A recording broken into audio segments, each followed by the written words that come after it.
ハロー大家好、コナコです。お久しぶりです。今日は台湾留学のメリット、デメリットについて話していきたいと思います。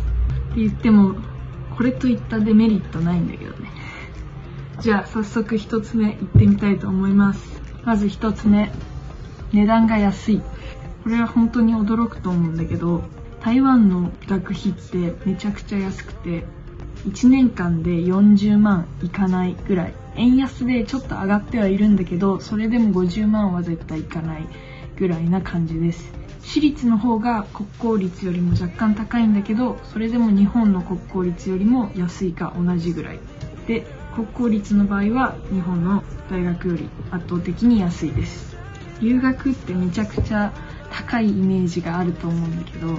全然そんなことなくて、日本で大学生するよりも安く済んじゃうかもしれないですね。はい。2つ目、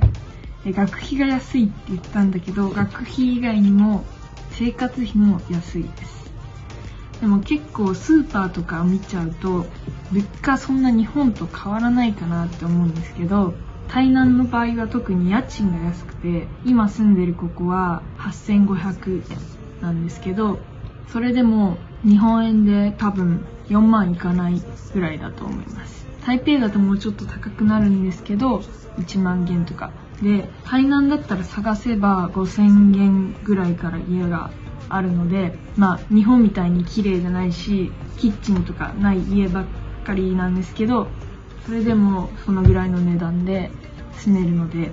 生活費はめちゃくちゃ安くなると思います。で、スーパーの値段は生活費の動画出したことあるんですけど、あの時はまだ寮で暮らしてたからスーパーあんま行ってなかったんだけど、スーパーで言うと日本と変わらないか、商品にもよって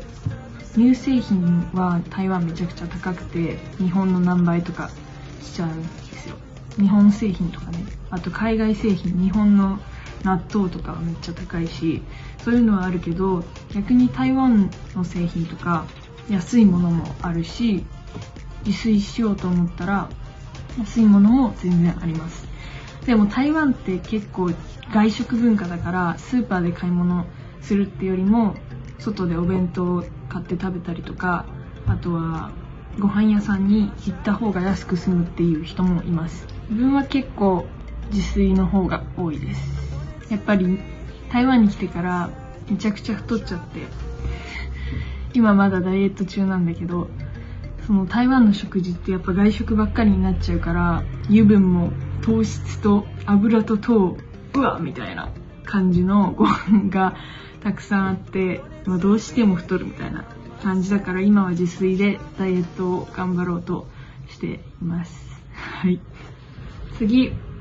中国語と英語がどっちも学べるっていうこと。これ結構大きくて、さらにその中国語と英語を学びながら専門分野を学べるんです。自分の場合、心理学を学びながら英語と中国語を学ぶみたいな感じで、台湾の大学って学校によっても学部によっても違うと思うんですけど、英語の教科書使ってることが結構多くて、自分の心理学部では大体が英語の教科書で、今まで中国語の教科書を使ったことは1回2回くらいで、自分の学部の授業はほ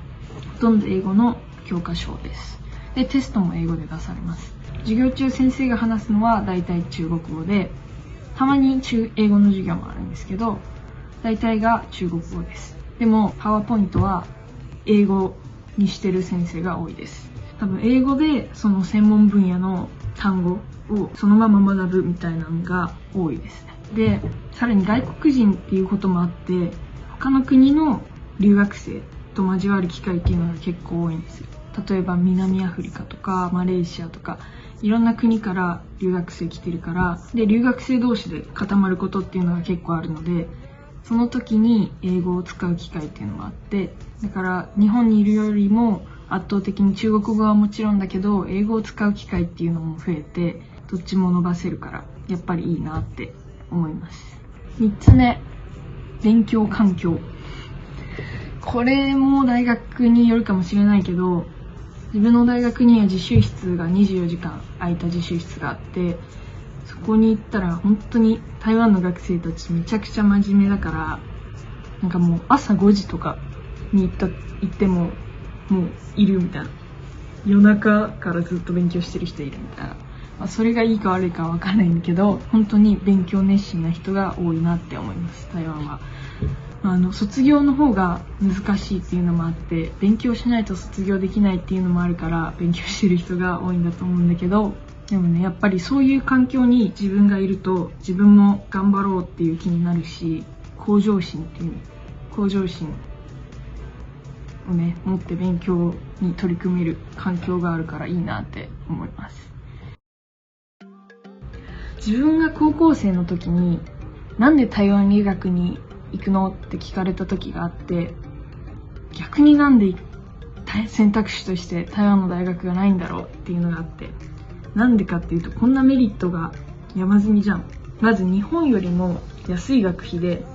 自分の学びたい心理学が学べる、さらに中国語と英語も学べるっていう時点でもう台湾行くしかないっていう気持ちになってましたはい、次は勉強じゃなくてサブの部分なんだけど、食べ物が美味しいこれはね、もうね美味しいよ。小籠包とか葱油餅、リーゴアチオ、本当にたくさんあるんだけど数えきれないぐらい。夜市もあるしね。だから本当に食においては飽きることがないと思います。台湾ってご飯屋さんだらけで、さっきも言ったと思うんだけど外食文化だから、もう道ほとんどご飯屋なんだよね。ご飯みたいな、なんかご飯ストリートみたいなさ、ご飯屋しか並んでない道ももちろん大量にあるし、それ以外の道でも屋台があったり、もうご飯屋さん、スイーツ屋さん、果物屋さん、もう食べ物ばっかりなの。だからマジで食を楽しめるっていうのはね、でかいよね。やっぱりさ、人間衣食住じゃん。だからそのね、衣食住の中の食だよ。その大事な部分が美味しいっていうのはね、でかいと思う。本当に。太るけどね。次、治安がいい。これはあんまり知らない人もいるかもしれないんだけど、台湾って思ってるより治安良くて、なんか海外旅行とか行くとスリに遭うとかさ、よく言われてると思うんだけど、台湾って治安がいい国ランキングでも結構上位で、日本よりは下なんだけど、日本治安良すぎるから日本よりは下なんだけど、でもスリとかはあったことないし、財布友達が落としちゃったことあって、ちゃんと戻ってきました。中の現金は抜かれてたらしいんだけど、財布は全部、大事な免許証とかなんかカードとかは全部戻ってきたらしいです。あとね、台湾人が優しすぎるっていう動画出したことあるんだけどさ、本当に優しい人ばっかなの。あれからもね、マジで優しさ感じまくり。バイク止めるときとかね、ほとんどなんか止めにくい場所とかさ、すっごい重たくて倒れそうな時とかあるの。絶対誰かが助けてくれる。マジでね、あったかいよ。次、日本からのアクセスがいい。これも結構重要だと思ってて、留学とかしたら日本に帰りたいなと思ったり、あとは友達がね、こっちに遊びに来てくれたりとか、あとは親がちょっと心配したりっていうのがあると思うんだけど、やっぱヨーロッパとかさ、アメリカとか行ってると、何かあった時に誰も駆けつけれないしっていうのとか心配だと思うんだけど、台湾って結構駆けつけようと思えば駆けつけれちゃう場所で、日本から結構近いから、飛行機で3時間とかそんぐらいで来れる場所だから、そういう面では安心だし、帰ろうと思った時に結構帰れるから、そういう近さっていうのは結構留学心配な人にとってはいいかなって思います。じゃあここからデメリットを話していきたいと思います。デメリット、まず一つ目は、まず大学生活からいくと友達ができにくい。これは人にもよるとは思うけど、圧倒的に日本にいた時よりは深い話ができる友達っていうのができないですね。これは結構留学1年半経って深刻な問題で、日本だったらさ、例えば恋愛の話だったり、自分についての話だったり、勉強に対する悩みとかをさ、もう自分の思いを持ったままに話せるじゃん。やっぱり母国語だから。っていうのもあって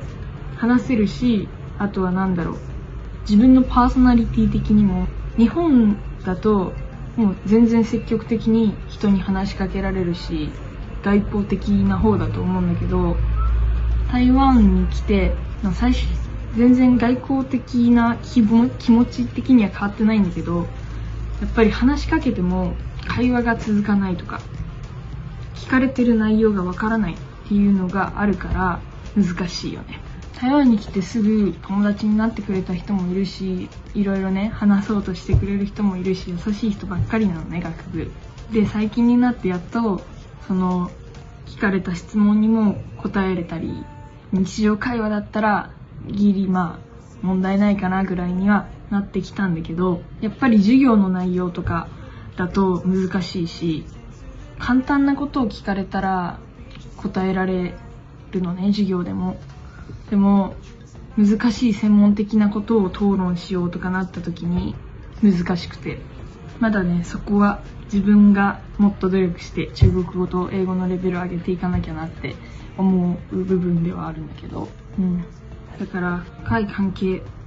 て言えるような友達が欲しいですね、今。それが最初はやっぱり言語的な面で難しいっていうのはデメリットかなって思います。でもその分日本では出会えなかった人たちに出会えてるし、いろんな多国籍の友達と英語で話したりとか、日本人でも日本にいたらこんな日本人出会ってないわみたいな人とも出会えたりもするし、そういう面で全然プラスの部分もあります、出会いは。これはねデメリットというか、もっと自分が中国語の勉強を頑張って成長するしかないって話。はい、デメリット2つ目。これはねもうよく言われてると思うんだけど、臭いよ。日本が清潔すぎるのもあるのかもしれないんだけど、道中にゴキブリはいるのは当たり前で、死んだゴキブリもいるし、生きたゴキブリもいるし、歩いてるし、ネズミも歩いてるし、台北とかね都会に行くともうちょっと綺麗かもしれないんだけど、台南はねまだまだちょっとねゴミは落ちてるし、ビンランっていうね草ちょっとハイになるみたいな草があるのね。それを噛んで捨ててんの、おじさんたちが。めっちゃ嫌な顔してごめんなさい。それをね好きな方いたらごめんなさいなんだけど、それを噛んで捨ててる